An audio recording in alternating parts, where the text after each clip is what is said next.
Hello friends, అందరికీ నమస్తే. ఈ వీడియోలో మనం తెలుసుకోబోతున్నాం సాల్ట్ని న్యాచురల్గా ఎలా పండిస్తారు, తర్వాత అలా పండించిన రాక్ సాల్ట్ అంటే కల్లుప్పును ఫ్యాక్టరీకి తీసుకువెళ్ళి మనం ప్రస్తుతం వంటల్లో ఉపయోగించే క్రిస్టల్ సాల్ట్ లాగా ఎలా తయారు చేస్తారు అనే విషయం గురించి తెలుసుకుందాం. కేవలం సాల్ట్ తయారీ మాత్రమే కాకుండా ప్రతి నిర్మాణంలో ఉపయోగించే సిమెంట్ ని ఎలా తయారు చేస్తారు అనే విషయం గురించి కూడా ఈ వీడియోలో క్లియర్ గా తెలుసుకుందాం. Number 1, salt manufacturing process. ఇంట్లో కానీ రెస్టారెంట్లో కానీ లేదా ఏ ప్లేస్ లో అయినా సరే ఆహార తయారీలో ఎటువంటి ఆహార పదార్థాలు వేసినప్పటికీ, ఉదాహరణకు చింతపండు, కొత్తిమీర, కరివేపాకు, ఎటువంటి మసాలాలు ఉపయోగించినప్పటికీ ఆ పదార్థం ఏదైతే ఉందో, ఉదాహరణకు కూర అనుకోండి, ఇవన్నీ వేసి మనం సాల్ట్ కనుక వేయినట్లయితే ఆ కూరకు ఎటువంటి రుచి ఉండదు. సాల్ట్ కి అంత గొప్ప ప్రాధాన్యత ఉంది. ఈ వీడియోలో మనం ఉపయోగించే సాల్ట్ ని ఎలా తయారు చేస్తారు అనే విషయం గురించి తెలుసుకుందాం. నేచురల్ గా సాల్ట్ ని ఎక్కడ పండిస్తారంటే సముద్రాల దగ్గరగా ఉన్న ఏరియాస్ లో సాల్ట్ ని పండిస్తారు. ముందుగా సముద్రం దగ్గరగా ఉన్న ఏరియాస్ లో ఉప్పు మడులు తయారు చేస్తారు. ఉప్పు మడులు అంటే ఇవి చూడటానికి స్క్వేర్ షేప్ లో ఉంటాయి. అవి ఎలా ఉంటాయంటే మీరు వీడియోలో చూస్తే మీకు అర్థమవుతుంది. వీటిని ముందుగా తయారు చేస్తారు. ఈ ఉప్పు మడులు తయారు చేసిన తర్వాత 3 రోజుల పాటు ఉప్పు మడులలో నేల అనేది సమానంగా ఉండే విధంగా చేస్తారు. తర్వాత వీటిలోకి సముద్రపు నీరును నింపుతారు. అది కూడా కేవలం ఒకే ఒక అంగుళం లోతు వరకు వాటర్ని నింపుతారు. వాటర్ని నింపిన 15 రోజులకి మడుల్లో ఉన్న వాటర్ మొత్తం ఆవిరైపోతుంది. ఆవిరైపోగా మనకి రాక్ సాల్ట్ అంటే కల్లుప్పు తయారవుతుంది. తర్వాత ఈ కల్లుప్పు మొత్తాన్ని రాసులుగా తయారు చేస్తారు. అంటే ఒక పిరమిడ్ షేప్ లోకి తయారు చేస్తారు. ఇలా రాసులుగా పోగు చేసిన సాల్ట్ ని క్రిస్టలైజ్డ్ సాల్ట్ అని కూడా పిలుస్తారు. ఈ క్రిస్టలైజ్డ్ సాల్ట్ ని ఫ్యాక్టరీకి తీసుకువెళ్ళి ముందుగా ఫ్యాక్టరీలో ఈ సాల్ట్ మొత్తాన్ని కన్వేర్ బెల్ట్ పైన పోసి ముందుకు వెళ్లేలా చేస్తారు. రాసులుగా పోగు చేసినప్పుడు సాల్ట్ అనేది ముద్దలాగా తయారై ఉంటుంది. సో ఫ్యాక్టరీలో మొదటి స్టెప్ ఏమిటంటే ఒక గ్రైండింగ్ మిషన్ లో ఈ సాల్ట్ మొత్తాన్ని వేసి మరీ పౌడర్ లా కాకుండా చూడడానికి కల్లుప్పులాగా తయారు చేస్తారు. తర్వాత స్టెప్ లో ఈ సాల్ట్ మొత్తాన్ని ఒక కన్వేర్ బెల్ట్ సహాయంతో వాటర్ తో క్లీన్ చేస్తారు. వాటర్ తో క్లీన్ చేసినప్పుడు సాల్ట్ లో ఏమైనా ఇసుక లాంటిది ఉంటే అది పోతుంది. సాల్ట్ లో ఉన్న దుమ్మును క్లీన్ చేయడానికి ఉపయోగించిన వాటర్ మొత్తాన్ని తీయడం కోసం తర్వాత ఈ సాల్ట్ మొత్తాన్ని వేరే మిషన్ లోకి వెళ్లేలా చేస్తారు. ఈ మిషన్ లో సాల్ట్ నుండి వాటర్ వేరైపోతుంది. ఈ మిషన్ సహాయంతో వాటర్ ని వేరు చేసిన తర్వాత సాల్ట్ లో అయోడిన్ కలుపుతారు. ఈ అయోడిన్ అనేది సాల్ట్ మొత్తంలో సమానంగా కలవడం కోసం అయోడిన్ ని స్క్రూ కన్వేర్ బెల్ట్ సహాయంతో సాల్ట్ లో కలుపుతారు.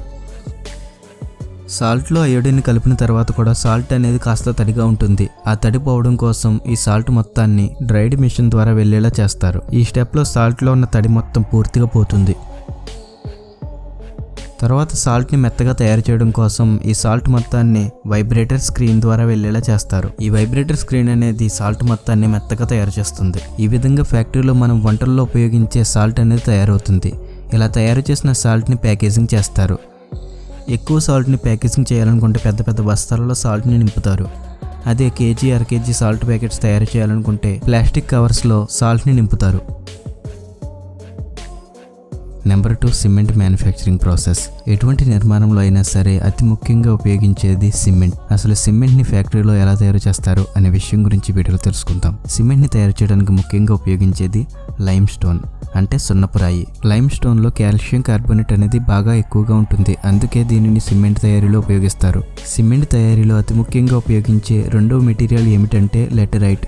ఇది చూడడానికి ఒక ఎరుపు రాయిలాగా కనిపిస్తుంది. ఈ లెటరైట్ ని ఎందుకు ఉపయోగిస్తారంటే సిమెంట్ అనేది బాగా దృఢంగా ఉండడం కోసం ఈ లెటరైట్ ని లైమ్ స్టోన్ తో సమానంగా ఉపయోగిస్తారు. మూడవ మెటీరియల్ వచ్చేసరికి షేల్ స్టోన్. ఇది కూడా ఒక రాయి. ఇది సాధారణంగా భూమి కింద లేదా పర్వతాల మధ్యలో లభిస్తుంది. నాలుగవది రెడ్ మడ్ అంటే ఎరుపు మట్టి. సిమెంట్ తయారు చేయడానికి ఈ 4టిని ఉపయోగిస్తారు. ముందుగా ఈ మెటీరియల్స్ ని కొండల నుండి గాని లేదా భూమి కింద నుండి గాని బయటకు తీయడం కోసం ఏ ప్లేస్ లో అయితే వీటిని తీయాలనుకుంటున్నారో ఆ ప్లేస్ లో డైనమైట్ పెట్టి బ్లాస్టింగ్ చేస్తారు.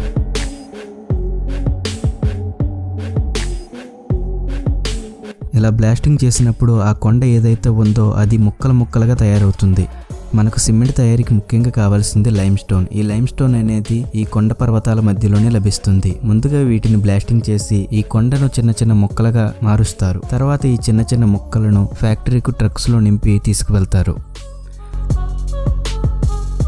ముందుగా ఫ్యాక్టరీలో పౌడర్ లాగా మారుస్తారు. సేమ్ లైమ్ స్టోన్ ని ఎలా సేకరించారో అదే విధంగా లెటరైట్, షేల్ స్టోన్, రెడ్ మడ్ వీటన్నిటిని ఇదే విధంగా క్రషింగ్ మిషన్ లో వేసి పౌడర్ లాగా మారుస్తారు.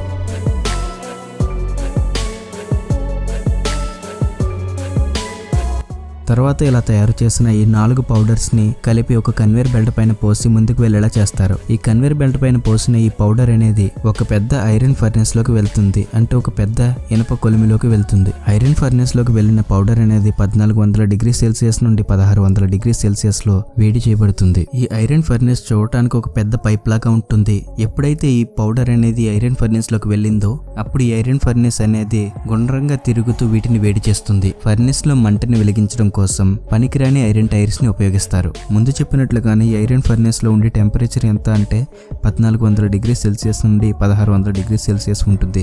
ఇంత టెంపరేచర్ తో ఈ ఐరన్ ఫర్నెస్ లో ఈ పౌడర్ మొత్తాన్ని వేడి చేయడం కారణంగా ఒక కొత్త కాంపౌండ్ అనేది తయారవుతుంది. అది ఎలా ఉంటుంది అంటే ఉదాహరణకు మనం లావా చూసినట్లయితే అది ఒక లిక్విడ్ లాగా ఉంటుంది. ఇక్కడ వచ్చేసరికి చూడటానికి అది లావాలా ఉంటుంది, కానీ నిజానికి అవి చూడటానికి చిన్న చిన్న గులకరాలు లాగా కనిపిస్తాయి. వీటిని క్లింకర్స్ అంటారు. తర్వాత ఈ గులకరాలను ఒక కన్వేర్ బెల్ట్ సహాయంతో, అంటే ఈ క్లింకర్స్ ని ఒక కన్వేర్ బెల్ట్ సహాయంతో పెద్ద గ్రైండింగ్ మిషన్ లోకి వెళ్లేలా చేస్తారు. ఈ గ్రైండింగ్ మిషన్ లో జిప్సమ్ పౌడర్ ని కూడా సేమ్ క్లింకర్స్ ని గ్రైండ్ చేసే టైంలోనే వేస్తారు.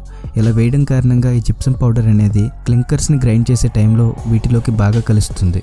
ఈ క్లింకర్స్ అనేవి పౌడర్ లాగా తయారయ్యి వీటిలోకి జిప్సమ్ పౌడర్ ని కలిపినప్పుడు మనకి పూర్తి స్థాయి సిమెంట్ అనేది తయారవుతుంది. ఈ జిప్సమ్ పౌడర్ వల్ల ఉపయోగం ఏమిటంటే సిమెంట్ ని వాటర్ తో కలిపినప్పుడు వెంటనే ముద్దలాగా తయారవకుండా ఈ జిప్సమ్ పౌడర్ అనేది ఆపుతుంది. ఏ సిమెంట్ లో అయితే జిప్సమ్ పౌడర్ తక్కువగా వేస్తారో లేదా అసలు వేయరో ఆ సిమెంట్ ని వాటర్ తో కలిపినప్పుడు వెంటనే ముద్దలాగా తయారయ్యి పాడైపోతుంది. ఇది ఫ్రెండ్స్, ఈ వీడియో కనుక మీకు నచ్చినట్లయితే లైక్ చేయండి. అలాగే మీ ఫ్రెండ్స్ అండ్ ఫ్యామిలీ మెంబర్స్ కూడా ఈ వీడియోని షేర్ చేయండి. ఈ వీడియో పైన మీ అభిప్రాయాన్ని కామెంట్ బాక్స్ లో కామెంట్ చేసి చెప్పండి. Thanks for watching.